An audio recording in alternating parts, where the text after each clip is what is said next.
하나님께서 먹지 말라 명하신 선악과 먹는 날에는 정령 죽으리라 하신 그 연을 먹고 보니까 마귀 말대로 하나님처럼 되고 이제 죽지 않을 것 같이 된 게 아니고 당장 부끄러움을 느끼게 돼서 무화과 잎으로 치마를 만들어 입었다. 그거 입고 우리 출입하겠습니까? 하나님께서 다가오실 때 하나님이 너무너무 무서워서 폐하에서 이렇게 동산나무 뒤에 이렇게 숨고 말았습니다. 죄에 빠진 인간은 하나님이 제일 무섭고 하나님께 가까이 오기가 제일 싫은 법입니다. 그런데 오늘 우리는 하나님께 나와 예배를 하고 있습니다. 어떻게 해서 예배를 하게 될까요? 에베소 3장 10절에 우리가 그 안에서 그를 믿음으로 말미암아 담대함과 당당히 나아감을 얻느니라. 우리는 오직 예수 그리스도 안에서 예수 그리스도를 믿는 믿음으로 이렇게 당당하고 담대하게 나와서 하나님께 나와 예배할 수 있게 되심을 감사하시기 바랍니다. 우리 서준이 말대로 예배할 수 있게 되심을 감사합니다. 정말로 예배할 수 있는 거 큰 축복인 줄 믿으시기 바랍니다. 이렇게 선악과를 먹은 이것은 한마디로 말하면 죄를 지었다 그런 뜻이지요. 오늘은 이 선악과를 먹으로 말미암아 죄를 짓는 그 죄의 5가지 특징, 어떤 의미로 말하자면 선악과의 독성 5가지를 우리 살펴보면서 함께 은혜를 나누고자 합니다. 첫째로 이 선악과를 먹어서 타락하게 된 이 죄의 첫 번째 특징은 회복 불가능성이라 하는 특징입니다. 회복을 할 수가 없습니다. 죄를 일단 지으면 아무 일도 없었던 것처럼 할 수가 없습니다. 마치 음식이 상하면 그 음식을 다시 상한 음식으로 만들 수 없죠. 그와 같아요. 제가 언젠가 어디 지나가다 보니까 버스에가 써졌던 것을 봤는데 마약은 처음이 끝이다. 처음이고 끝이다. 뭐 그런 말이 있더라고요. 그런 말을 써가지고 다니더라고요. 참 누가 표 잘 만들었다 싶었어요. 마약을 한번 하면 처음 했다 하면 그냥 망한다는 거예요. 왜 그럴까요? 습관성이 생기기 때문에 그렇겠죠. 마약만 그렇겠습니까? 여러 가지 죄가 다 그렇습니다. 도박하는 사람도 그렇고 세상에 별별 가지 악이 많지만 그 한 번 죄를 지면 사람 심령이 부패해버려요. 생각도 상상도 그리고 모든 의지도 욕망도 다 변해버리고 맙니다. 이것이 죄의 특징입니다. 그래서 죄를 지으면 우리가 하나님 앞에 2가지 문제가 생기죠.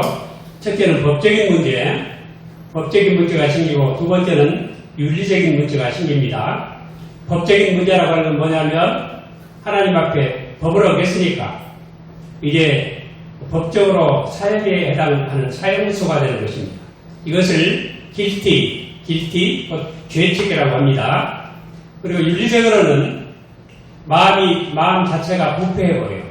그래서 우리가 이걸 그 오염 혹은 부패라고 말하는데 또 전적 부패라고 그러죠. 부패란 말을 신학 영어로 여러 가지 말을 씁니다. depravity 또는 타락했다고 folly, corruption, contamination, 이런 여러 가지 말 씁니다. 또 pollution 이런 말 쓰는데 윤리적으로 우리가 타락을 했다는 것입니다.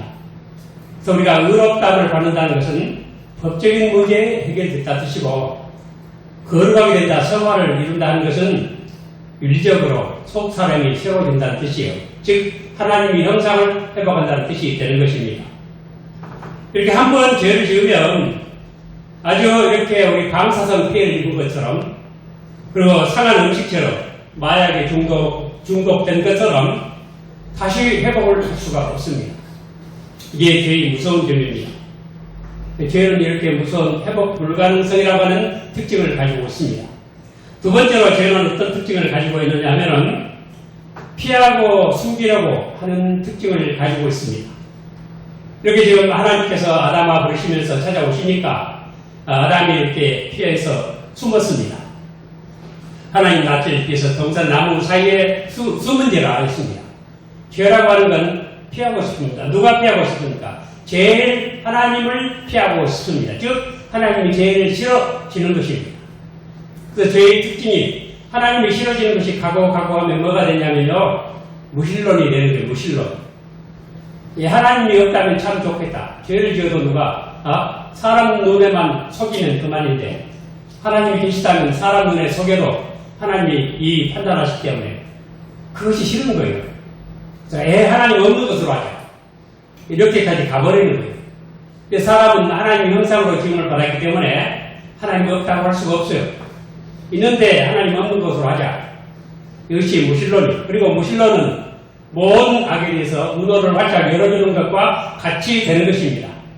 이것이 시편 14편이나 53편 그리고 로마서 3장에 잘 기록되어 있습니다. 어리석은 자는 그 마음에 이르기를 하나님이 없다 하는도다. 어리석은 자, 이 무신론의 대표적인 별명이 어리석은 자예요. 아주 어리석은 자입니다. 그래서 하나님이 없다면 못한 짓이 뭐 있겠어요? 사람 눈만 피해가지고 온갖 더러운 일을 하고 사기치고 그렇게 되겠죠. 그래서 죄라고 하는 것이 그렇습니다. 마치 그 벌레들이 또 두더지 같은 그 땅 속에서 빛을 피해서 우리가 바위를 떠들면 바위 속에 벌레 같은 게 있죠. 그렇게 하나님을 싫어하는 것이 바로 죄의 특징입니다. 그래서 교회 가자는 말이 제일 싫고 예배 드리자는 말은 끔찍하게 얘기해주고 그렇게 되는 것입니다.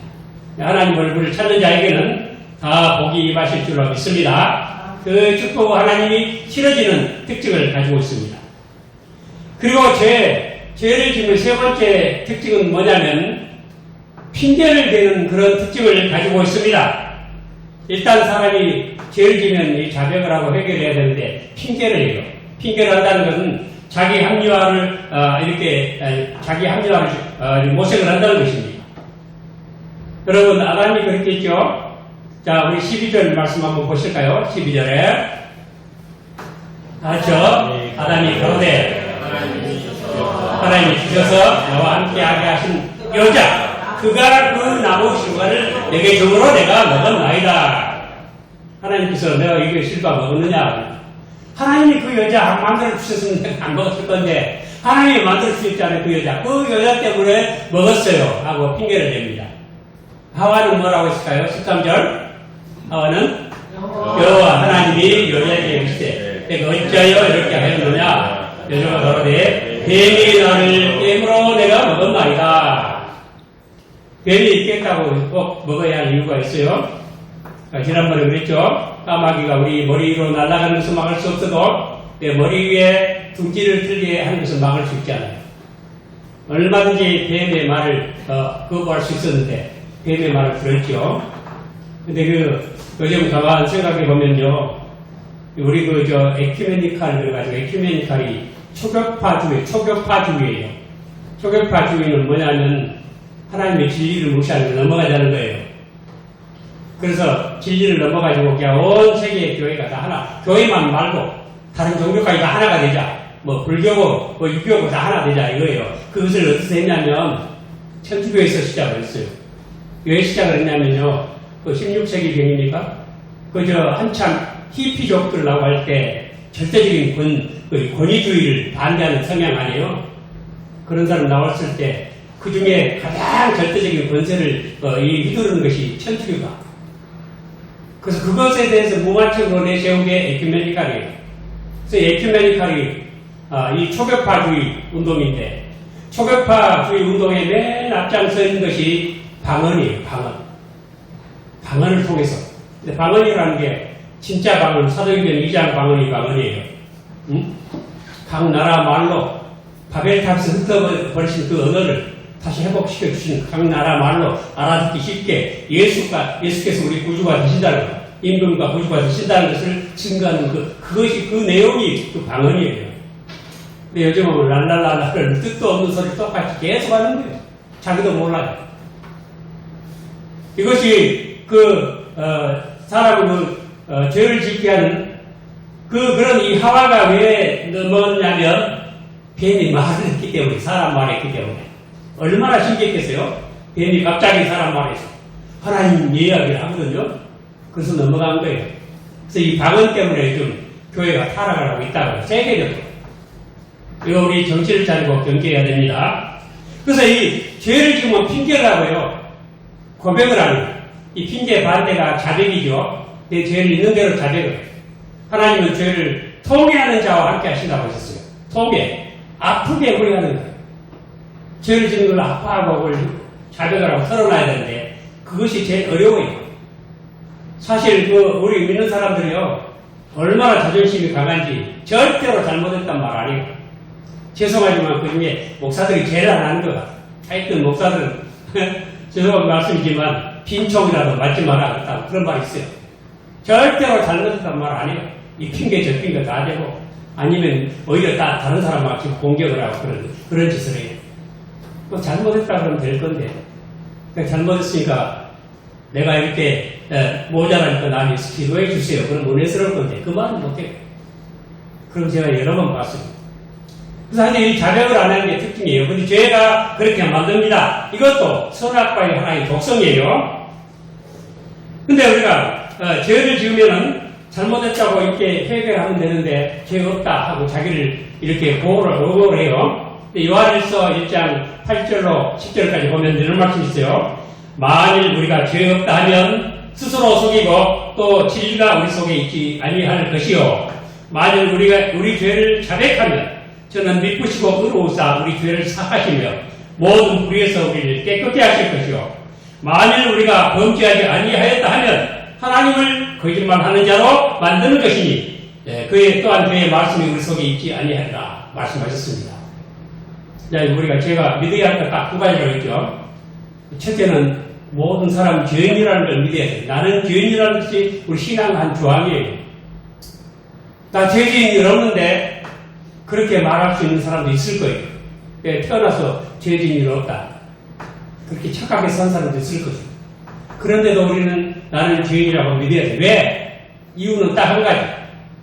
하나님이 모든 사람이 죄인이라고 선포하셨기 때문에, 선언하셨기 때문에 하나님이 다 죄인이라는데 죄 없다 그러면 되겠어요? 그런 아담의 원죄를 가지고 다 태어난 그리고 우리 자범죄를 지은 그런 존재들입니다. 그래서 죄 없다 그러면 우리가 스스로 속이고 진리가 우리 속에 없는 사람이에요. 죄 있다 하는 게 진리예요. 그리고 자백을 하면 용서해 주신다고 하는데 죄라고 하는 건 절대로 자백을 하지 않아요. 그리고 죄 짓지 않았다 그러면 범죄하지 않았다 그러는데 내가 죄 안 지었는데 하나님이 나를 죄인이라고 하니까 하나님이 거짓말하는 사람이 거짓말하는 분이 되는 거예요. 아주 이것은 잘못됐다 뜻이에요. 여러분 우리가 죄를 지으면 자백하기를 두려워하지 마시길 바랍니다. 사람 앞에 다 하지 않아도 하나님 앞에 하시기 바랍니다. 여러분 믿습니까? 옛날에 신학교 다닐 때 그 교수님이 정대원 교수님이 계셨는데 그때 제 신학교 다닐 때는 막 산기도 같은 거 많이 했어요. 저도 구요일마다 저 성곽산에 가서 철학기도 해서 산에서 그 목사님이 그러시더라고요. 기도원에 기도하라 한다니까 어머니께서 그러더래요. 너는 기도원에 가면 일체 다른 기도하지 말고 죄만 회개하라. 회개 기도마라. 그러시더래요. 얼마나 지혜로우신 어머니입니까? 그 얘기 하시는 애 생각 지금도 잊혀지지 않아요. 우리는 회개하기를 어렵게 하지 마시고 회개하기를 아주 쉽게 하고 통회하는 자와 하나님 함께 하신다. 그런 마음 가지고 나는 항상 잘못되어 있고 죄가 많습니다. 죽을 때까지 회개하는 거예요. 우리는 완전하지 못하기 때문에요. 우리 사람은 지금 감리교나 성결교나 이런 교에서는 완전주의를 말해요. 퍼펙션이즘. 감리교 누굽니까? 그분이 참시자가 완전도를 주장을 했어요. 그리고 그분은 모든 사람이 다 구원받는다 그랬어요. 근데 진리가 완전하지 않은 사람은 어찌 완전한 사람이라고 하겠어요? 성경에는 구원이라는 게 정말에는 제한 속죄, 리미티드 atonement, 제한 속죄 다 구원받지 못해요. 지옥 가는 사람도 있어요. 그런데 다 구원받고 마귀까지도 구원받는다. 그런 것을 주장을 하고 있는데 그 사람이 완전을 주장해요. 여러분 우리 사람은 절대로 세상이 완전히 변해가지고 사람이 완전히 변해가지고 하나님 나라가 이루어지는 거 아닙니다. 우리 세상 끝에는 전쟁이 일어나고요. 우리 예수님 오셔서 우리가 예수님 볼 때, 예수님 얼굴을 볼 때, 그때 완전하게. 그러니까 이 완전하게 되는 것은 점진적으로 이루어지는 하나의 과정이 아니고, 과정이기도 하겠지만, 궁극적으로 완전하게 되는 것은 이건 이적에 속한 얘기예요. 이적. 하나의 미러클이에요. 예수님 볼 때 거룩해지는 거예요. 근데 우리가 이 같은 거 다 속이면서 거짓말이죠. 우리 완전하게 된다. 그런 거 믿지 마시고 우리 불완전한 자신을 항상 회개하시길 바랍니다. 여러분 믿습니까? 회개를 해야 돼요. 그래야 은혜를 받아요. 죄를 용서받아요. 그 다음에 네 번째 특징은 뭐냐면 죄라고 하는 놈은 실패의 특징을 가지고 있어요. 죄는 궁극적으로 인생 실패를 가져옵니다. 물론 이 세상에 살 때 죄 지어도 실패 안 한 것처럼 보일 수가 있어요. 그것을 가장 잘 말씀하고 있는 것이 시편 73편 아사굿이죠. 거기에 있어요. 거기 보면요. 전체적인 제가 다 읽지 못하지만 이런 내용이에요. 제가 세상에 살면서 보니까 악인들이 다 잘 되더라. 악인들은요. 얼마나 잘 되는지 그냥 아주 그냥 교만이 먹거리가 되고 강포로 옷을 입고 그냥 온 세상에 돌아다니면서 그냥 자기 그 소득이 내가 원하는 것보다 더 소득이 많아요. 응? 더 돈을 더 잘 벌어요. 하는 일마다 잘 되고 죽을 때까지 편안하게 죽어요. 그래서 의인이 그것을 보고 실족을 해요. 야, 이거 내가 착하게 정직하게 하나님 잘 믿고 산다는 게 다 헛것이로구나. 그런데 내가 그러고 보니까 성소에 들어가서 그 결국을 깨달았다 하고 말합니다. 내가 참 짐승 같았구나. 이렇게 어리석구나. 성소에 가서 생각을 해보니까 그들이 세상에 잘 살고 잘 나가고 하는 게 다 미끄러운 곳에 올라가는 것이다. 절지에 망할 것이다. 죽은 이후이라도 하나님의 심판이 있다는 뜻이 그 주밖에 나의 사부할 게 없다. 하나님의 내 복이 없다. 하나님께 가까이 하면 내게 복이다. 하고 고백을 하는 것입니다. 여러분 세상에 악인들이 많이 있습니다. 무시무시한 악인들이 많이 있습니다. 말로 할 수 없는 악인들이 꽉 차 있습니다. 거짓된 자들이 꽉 차 있습니다. 강포한 자가 꽉 차 있습니다. 입으로 막 썩는 막 욕설을 표현하는 자. 그야말로 그 입은 열린 무덤이요. 그 혀는 독사의 독이 있다고. 입술에 독사의 독이 있다고. 그런 아주 우리 상상도 못할 욕을 막 하는 사람이 있대요. 그런 말 처음 들어봤어요. 가서 군대 가니까 그렇게 상상도 못할 욕을 하는 사람도 있더라고요. 여러분들이 이렇게 세상 낙하지만 그런 사람들은 반드시 미끄러운 곳에 올라갑니다. 반드시 실패를 하게 되어 있습니다. 그렇기 때문에 우리는 이 악인들이 잘 되리라고 기대하지 마시기 바랍니다. 언젠가 실패를 받습니다. 로마서 14장 11절 10절에 기록되었을 때 주께서 가로되 내가 살았노니 모든 무릎에 내게 꿇을 것이요 모든 혀가 하나님께 자백하리라 하였느니라. 이러므로 우리 각인이 자기 일을 하나님께 짓고 하리라. 이렇게 말씀하십니다. 우리 모든 사람이 자기 행한 대로 심판을 받게 되어 있습니다. 죄는 반드시 실패합니다. 영원히 실패자로 만듭니다. 영원히 지옥 자식으로 만들어버리고 맙니다. 또 우리 주님께서 내 손이 너를 범죄하게다 하거든 손 찍어버리고 눈이 범죄하거든 눈 빼버리라. 그런 말씀 마가복음 9장 43절 이하에 말씀하셨어요. 근데 실제로 눈을 빼고 손을 찍으라는 뜻은 아니에요. 손 찍는다고 죄가 없어집니까? 손에가 죄가 있습니까? 눈 찍는다고 뺀다고 눈에 죄가 없어집니까? 눈이 죄를 짓는 게 아니에요. 사실은 죄라고 하는 건 마음속에 있어요. 마음에 있어요. 지정의 본부가 마음이죠. 인격의 자소가 마음이죠. 거기 있는 거예요. 그러니까 그런 각오로 내 마음을 바로잡아라. 생명이 그래서 이해서 난다는 뜻입니다. 그리고 다섯 번째로 죄의 특징은 뭐냐면요. 자구책을 강구하는 특징을 가지고 있어요. 자구책. 스스로 내 이 죄의 문제를 해결해 보자. 그것이 바로 무화과 잎이었다. 그 말씀입니다. 여러분 오늘 제목이 뭐였죠?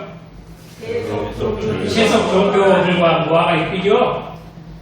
무화과 잎을 입고 출입하겠어요? 왕 앞에 나가겠어요? 옛날 구약시대에 보면 그 제사장, 대지상 옷을 아주 화려하게 아름답게 거룩하게 만들라고 하셨죠. 하나님 앞에는 그렇게 해야 되는데 무화과 잎을 입고 어떻게 출입을 하겠어요? 그걸 하나님께서 무화과 잎을 버리시고 무슨 옷을 입히셨죠? 가죽 옷을 아담만 하와이도 입히셨겠죠? 이 가죽 옷이 바로 모든 세상의 이방 종교들의 특징이에요. 이것을 그걸 의미하는 거예요. 세상 종교들이 하는 모든 것은 자기 무화과 잎을 가지고 내 죄 문제를 해결하자. 그런 무화과 잎과 또 무화과 잎에 불과해요. 아무 효과가 없어요. 자기 일을 해결할 수 없어요. 며칠 전에 우리 노회장님께서 아주 재미있는 걸 보내주셨어요. 또 보니까 불교의 고승들이 있는데 그 고승들을 우리나라에 효봉 스님은 몇 살까지 살았냐면 79세고 이청담 스님은 90세고 성철 스님은 82세고 법정 스님은 79세다. 그 평균 나이가 77.5세래요. 근데 우리 기독교에는 어떤 분이 있냐면 영락교회 그 한경진 목사님 99세, 영등포 교회 강지일 목사님 104세, 충행교회 김창현 목사님 96세, 경동교회 강원영 목사님 90세까지 살아서 평균 나이가 97세였대요. 그러니까 불교는 77.5세고 기독교 지도자들은 97세. 그럼 몇 년 차이가 납니까? 한 20년 차이가 나죠? 그거 왜 그런가? 오래 살려면 좋은 공기 마시고 좋은 물을 마시고 음식 정갈하게 먹고 그래야 되는데 중들은 그렇게 하잖아요. 근데 목사들은 안 그러거든요. 사실 목사님들 얘기하면요 다 그냥 간 빼놓고 산대요. 간 빼놓고 그런 얘기 하시더라고요. 옆에 유학 갔다 오신 분 공부 많이 하신 분이 그 5분들이 모여가지고 호텔에서 우리 한국교회 앞으로 우리가 주장을 하자. 그렇게 하죠. 약속을 했대요. 근데 그 5분이 다 6개월 내로 교회에서 쫓겨났대요. 근데 하신 말씀이 목사들은 다 그냥 간 빼가지고 냉장고에 넣어놓고 산다 그러더래요. 그렇게 속썩이고 새벽 기도하죠. 성경 연구해야지 설교 준비해야지 그런데도 왜 그렇게 오래 살나요? 그것에 대해서 그 성철 스님이 그 1993년 11월 9일자 조중동 신문에 난 말인데 이런 말이에요. 내 인생은 잘못 선택했다. 나는 지옥에 간다. 내 죄는 산보다 높고 바다보다 깊으니 어찌 감당하랴. 내가 80년 동안 포기한 것이 헛것이로다. 우리는 구원이 없다. 죄값을 해결할 자가 없기 때문이다. 죄값을 해결할 자가 없다. 전부 무화과 잎에 불과해. 그것으로 죄 문제 해결할 수 없어요. 선악과 먼 거 변명할 수 없어요. 그 문제 해결할 수 없어요. 무화과 잎으로. 그래서 결론은 뭐냐? 세상에서 가장 무서운 짐은 무슨 짐? 죄짐입니다.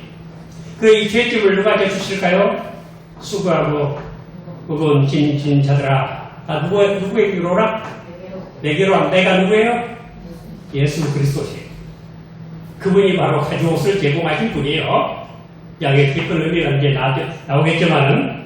그래서 우리는 예수를 믿어야만 구원을 받을 수 있습니다. 우리 예수를 믿어야만 영생을 얻을 수 있고 죄의 문제를 해결할 수 있습니다. 선악과의 독성을 우리는 극복할 수 있고 해독시킬 수 있습니다. 예수님만이 그렇게 합니다. 예수님은 우리 모든 믿는 자들은 화해의 중보자예요. 무슨 중보자예요? 화해의 중보자. 모든 우주 피조물들 자연 만물의 연합의 중보자예요. 무슨 중보자예요? 예수님은 믿는 자에게 무슨 중보자? 화해의 중보자고 모든 피조물은 연합의 중보자. 미디에이터 오브 유니온 연합의 중보자. 우리는 리컨실리에이션 화해의 중보자. 그리고 예수님은 먼 우주의 모범적 원인 그리고 먼 우주의 궁극적 원인이라 골로새서 1장 16절을 말씀입니다. 그로 말미암아 세상의 기업을 받았어요. 예수로 말미암아 세상의 기업을 받았고 예수님을 그를 위해서 세상을 만드셨어요. 예수님이 파이널 구세예요. 그래서 예수님은 궁극적 목적이에요. 예수님은 모범적 목적, 예수님이 모범을 통해서 예수님을 근본으로 해서 세상이 만들어졌고 예수님을 위해서 세상이 만들어진 거예요. 예수 그리스도는 우리 영원한 구속자, 영원한 중보자, 화해의 중보자, 궁극적인 모든 목적, 우리는 그분을 믿습니다. 그분을 통해서 모든 죄 문제 해결하시고 영원한 생명을 다 누리실 줄 믿습니다. 우리가 그 기도할 때 소망합니다 그 말하면 좀 문제가 있어요. 왜냐하면 소망이란 말은 어떤 실체와 관계가 돼요. 그 실체를 말하는 소망이에요. 실체가 아닌 모든 꿈을 이루어진 것 소원이라고 해요. 아시겠죠? 우리 모든 소망 그리고 모든 소원의 궁극적인 그 모든 요인 그 중보자는 예수 그리스도밖에 없습니다. 우리 예수 믿어서 최고의 영광에 도달하는 우리 모두 되시기를 오늘 확신하면서 우리 하나님께 영광 돌리시기를 축원합니다.